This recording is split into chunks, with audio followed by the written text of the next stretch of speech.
आपने last line बोली, जब से ये आपके साथ गए, कांग्रेस के साथ गए, इनकी आइडियोलॉजी खत्म हो गई, इसीलिए टाइगर बाला साहेब ठाकरे को वैसे ही पहचाना जाता था ना, उस अग्रेसिव अंदाज में।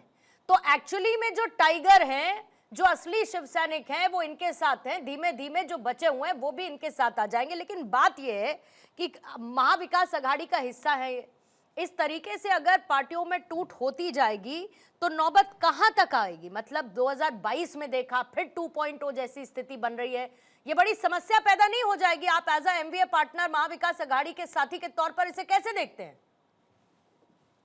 देखिए, कृष्णा हेगड़े जी बहुत प्रबुद्ध प्रवक्ता है, लेकिन वो बोल देते हैं बोलने के लिए कुछ भी। उन्होंने ये कहा कि ये कांग्रेस के साथ गए शिवसेना करके शिवसेना टूटी। कांग्रेस के साथ में 2.5 साल बैठ के ये सत्ता का उपभोग ले रहे, और उस समय आज जो मंत्री है प्रताप सरनाई, उन्होंने तत्कालीन मुख्यमंत्री को ये खत लिखा था, और जाहिर लिखा था, ये अखबार में छप के आया कि ये सब जो ईडी सीबीआई हमको जो तकलीफ दे रही है, उससे अगर छुटकारा पाना है तो हमें बीजेपी के साथ जाना चाहिए। ये कोई हिंदुत्व के लिए बीजेपी के साथ नहीं गए हैं, उनकी मजबूरी के वजह से हिंदुत्व के साथ ले गए हैं, ये पहले ध्यान में रखना चाहिए। दूसरा बात, कोई कहता है हमारे में आ रहे हैं, कोई कहता है कोई नहीं आ रहा है, हमको किसी की जरूरत नहीं है। ये खेल नहीं खेल रहे शिवसेना वाले। शिवसेना वाले तो कठपुतली है, खेल खेल रहा है बीजेपी। और बीजेपी ये खेल इसलिए खेल रहा है कि बीजेपी को संविधान बदलने के लिए 2/3 बहुमत चाहिए। बीजेपी की एक घोषणा है 1 नेशन 1 इलेक्शन, लेकिन असल में बीजेपी को चाहिए 1 नेशन नो इलेक्शन।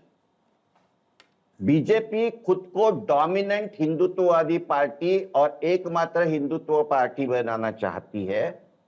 इसलिए जितने क्षत्रप है, जो जो हिंदुत्ववाद की बात करते हैं, उनको खत्म करना, उनको कमजोर करना, ये बीजेपी का सपना है। और वो कर रही है बीजेपी।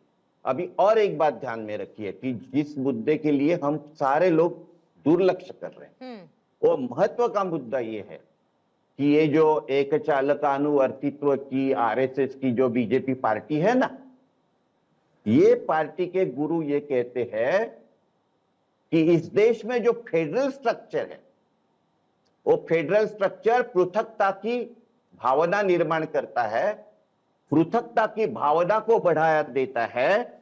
इसलिए ये पूरा खत्म करके एक सत्ता और शुद्ध एकात्मिक राज्य घटना शुद्ध करके शुद्ध एकात्मिक राज्य घटना निर्माण करनी चाहिए। इसके लिए ये सब खेल चल रहे। ठीक है सर, ये हो रहा है नहीं हो रहा है वो अलग की बात है, लेकिन क्यों चल रहा है, जो बंगाल में चल रहा है, जो महाराष्ट्र में चल रहा है, इसके पहले आपके साथ हुआ, ये पूरे क्षेत्रीय दल को खत्म करके एक चालकानुवर्तित्व जो हमारे संविधान के खिलाफ है, उस संविधान को बदलने के लिए सब चालें चल रही है। और बीजेपी जिन जिन लोगों के साथ जवाब देना है, देखिए हेगड़े साहब को आ रही हूं मैं, हेगड़े साहब आ रही हूं। सुनिए, एक मिनट, हेगड़े साहब को बहुत मजा आता होगा, लेकिन मैं हेगड़े साहब को ये कहना चाहता हूँ कि 2029 का चुनाव आपको साथ में लेके बीजेपी नहीं लड़ने वाली। 2 बातें आपने बोली and it is coming from that party, यानी कि उस पार्टी से ये 2 बातें निकलकर सामने आई हैं कि ये संविधान बदल देंगे, जिसने संविधान बदला ताकि सत्ता पर बने रहा जाए। आपने कहा कि ये चाहते हैं 1 नेशन 1 इलेक्शन हो, लेकिन उसका दूसरा स्वरूप 1 nation no election, no election, 1 nation 1 election के नाम पे 1 नेशन नो इलेक्शन ये चाहते हैं। लेकिन ये उस पार्टी से आ रहा है जिसे इस बात से समस्या नहीं थी कि एक देश में 2 तिरंगे और 2 संविधान चलते रहें। It is coming from that party. Hegde साहब जल्दी से जवाब दीजिएगा, फिर उसके बाद प्रभात त्रिपाठी जी, सर्वेश जी, मैं फौरन आपके पास आऊंगी। हेगड़े साहब क्विकली आपका काउंटर। मुरलीमा जी, मेरे मित्र विवेक जी ने ये कहा कि रीजनल पार्टीज को बीजेपी खत्म कर रही है। अभी डीएमके का साथ किसने छोड़ा?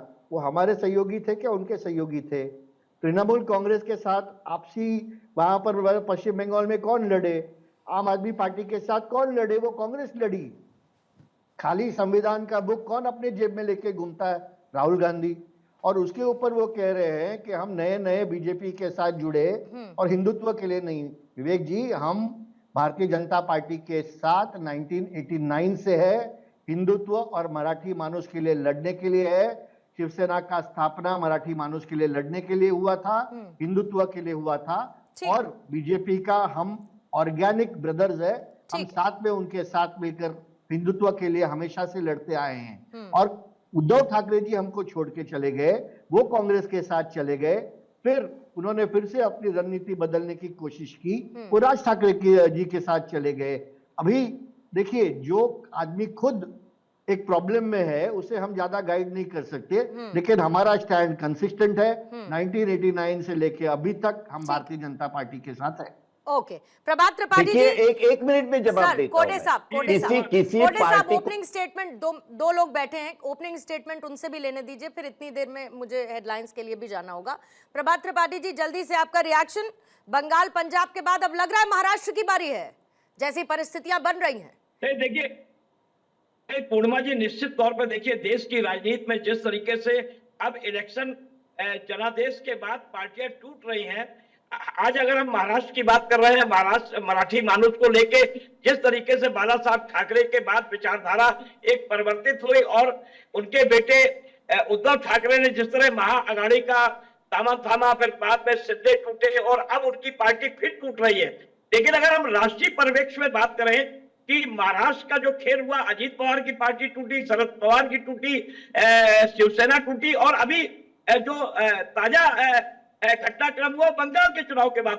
देखिए विचारधाराएं, जब ये लोग जो पार्टी टूट के जाते हैं और ये कहते हैं, ये महाकरप्ट लोग होते हैं, भ्रष्ट लोग होते हैं, जनादेश लेके आते हैं और बाद में एक ऐसी पार्टी के साथ विलय कर लेते हैं। ये जो पूरा ऑपरेशन चल रहा है, चाहे वो ऑपरेशन लोटस हो, चाहे ऑपरेशन टाइगर हो, इस देश के अंदर ये एक बड़ा खेल जो शुरू हो गया है इसकी राजनीति में। मैंडेट था, जनता के मैंडेट को नकारते हुए ये लोग जिस तरीके से पार्टी अपनी बदल रहे हैं, चोला बदल रहे हैं, वो एक सीधे एक केंद्र की एक पार्टी पे इशारा जाता है कि भारतीय जनता पार्टी के पीछे का जो एजेंडा है, उनका एजेंडा सीधा सीधा है 2029 तो बहुत दूर है, 2026 में ही वो अपनी लोकसभा में 2/3 बहुमत एन कैन प्रकरण किसी तरीके से पूरा कर लें। 240 पे भारतीय जनता पार्टी रुक गई थी, कांग्रेस ने रोका, उसका जितनी रीजनल पार्टी है टूट रही है, लगातार टूटने कगार पे हैं। लेकिन समझना होगा कि देश की राजनीति में ये जो एक खेल हो रहा है, ये बड़ा जिसे कहते हैं लोकतंत्र का चीर हरण हो रहा है। ये आप मैंडेट जनता का लेके आते हैं, उसके बाद मैंडेट बदल जाता है और जितने करप्ट लोग हैं वो भारतीय जनता पार्टी की वॉशिंग मशीन में आके वो पाक साफ हो जाते हैं। यही प्रधानमंत्री नरेंद्र मोदी गए थे चिरंजीव जी के, जो बंगाल के मुख्यमंत्री, उनके लिए कहा था कि ये सबसे करप्ट व्यक्ति है, तो जेल जाने लायक है। आज वो बंगाल का चीफ मिनिस्टर बना हुआ बैठा है। तो आज जो हम महाराष्ट्र की चर्चा कर रहे हैं कि उद्धव ठाकरे के जो 9 सांसद हैं उसमें से 5 सांसद गैर हाजिर हैं, तो उनकी विचारधारा वो जानते हैं कि 2029 में लोकसभा चुनाव होगा। ऐसी स्थिति में अगर वहां पे शिवसेना को ब्रेक किया, शिंदे जी ने जो ठाकरे जी के बहुत ही एक विचारधारा से प्रभावित थे, पूरी पार्टी उन्होंने शिवसेना तोड़ दी।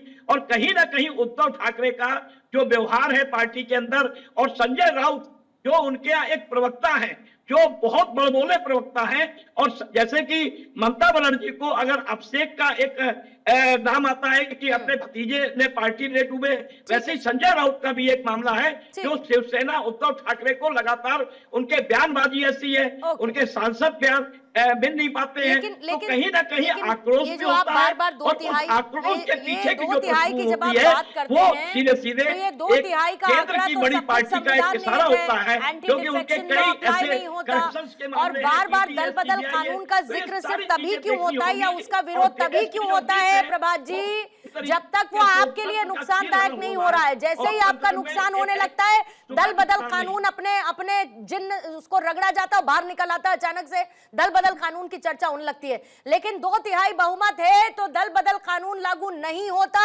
और ये सब कुछ अकॉर्डिंग टू द कॉन्स्टिट्यूशन है, सब कुछ संविधान निहित है। लेकिन सर्वेश पाठक जी, ये कल्चर, ये जिस तरीके की परिस्थितियां पैदा हो रही है, प्रभात जी रोकूंगी जरा, प्रभात जी रोकूंगी, सर्वेश जी, जिस तरीके की परिस्थितियां बन रही हैं और खासतौर से क्षेत्रीय दलों में टूट की बात सामने आ रही है, ये घातक नहीं है लोकतंत्र के लिहाज से?